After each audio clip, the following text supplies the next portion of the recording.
Standing high above the treetops on this plateau in the Kisatchie National Forest, it's hard to believe that the scene unfolding resides in predominantly sea-level Louisiana. The vast horizon reveals rugged, rocky landscape formed by eroded hills. It's where artist J. Aubrey Bolin finds inspiration for his longleaf pine paintings. For me, being out on the Kisatchie, it's very peaceful. You know, the wind going through the pines is almost like a beach, listening to the waves. But when the sun hits these pines, they change throughout, the colors change throughout the year. So you could come to the same place throughout the year and the pines will be a different color. That's another beautiful thing about these trees. They'll look purple and some days they'll look burnt umber. And then, you know, with the understory, the color of the grasses, sometimes they just all come together depending on the sky color. It's just an endless variety of color palettes to use. The Longleaf Vista Recreation Area is the gateway to the treetops of the Kisatchie National Forest. It sits along the Longleaf Trail National Scenic Byway, a 17-mile route through the forest in central Louisiana, showcasing some of the state's most varied terrain. The elevation here gets up to in the mid-400s. It's not the highest point in the state, but it's probably the most concentrated high points in the state. I head out on a hike with District Ranger Albert Brazil along the 1.5-mile interpretive loop trail with rock-paved paths leading to scenic overlooks of the pine ridges. That's the thing, is the people, even in this state, don't know of the hidden treasures that they have out here. I'd just like for people to be able to know that it's here, come visit and look at it. And I feel like almost anybody would enjoy it enough to come back. I enjoyed it enough to try to get on here and work, and I've been here 27 years now. The longleaf pine-blanketed hills may be hidden in plain sight to many, but known to those willing to do a little research, including this couple visiting from Germany. We wanted to do some outdoors, and then we looked it up at Google Maps, and it came up with this nice opportunity to do a hike here, and so we decided to do it today. So I'm catching up with you as you're about to hike the trail, but so far, what do you think? Oh, it's beautiful. It's really nice weather, it's foresty, it's very, very quiet, so very nice opportunity to enjoy the outdoors. How much of the forest is hikeable?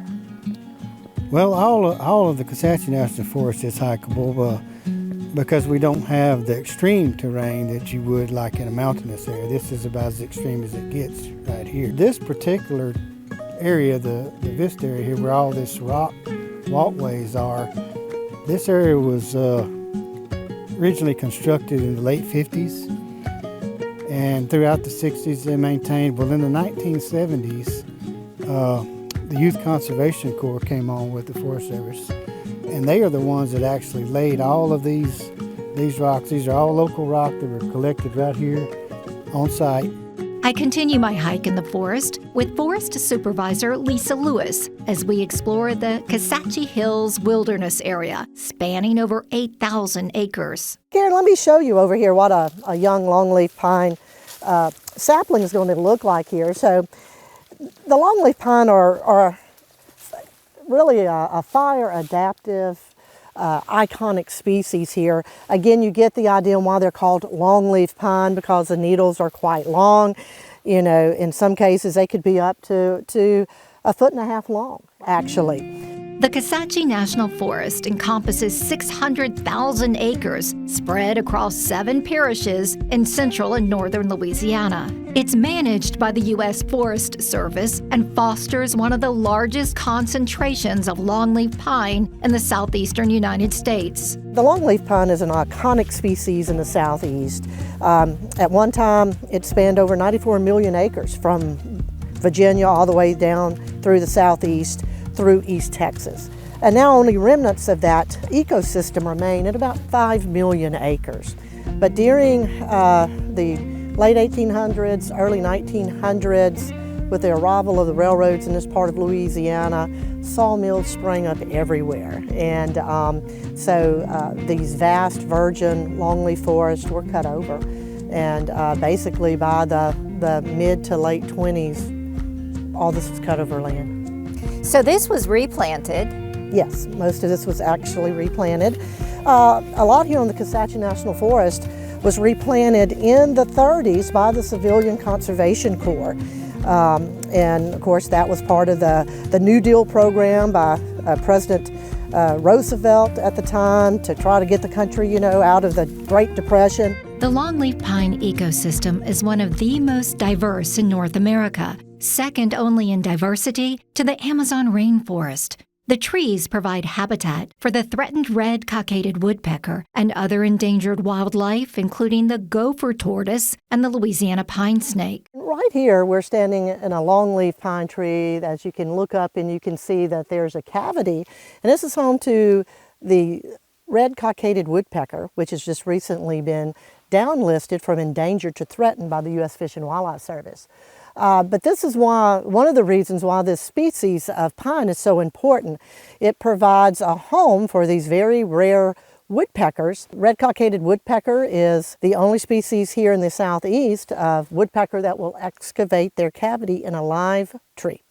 The longleaf pine also holds cultural value. Weavers from the Kisatchie tribe come to the forest twice a year to harvest longleaf pine needles to weave baskets, an ancestral tradition that perseveres. As an artistic muse, a culture bearer, an economic driver, and an essential ecosystem, the longleaf pine connects humans and nature in ways both practical and personal. If you stand still long enough and you're remote enough, you can just hear, with a little bit of wind blowing, just what a beautiful sound that the wind makes through the tops of these trees. I mean, something about the longleaf ecosystem here and how they're made, it's just a sound like no other. If I can't be in the forest, at least I'm painting it. And then when somebody has this in the home, I want them to be able to look at it and escape. I don't really want them to be thought-provoked. I really want them to be able to escape into the forest when they look at those images.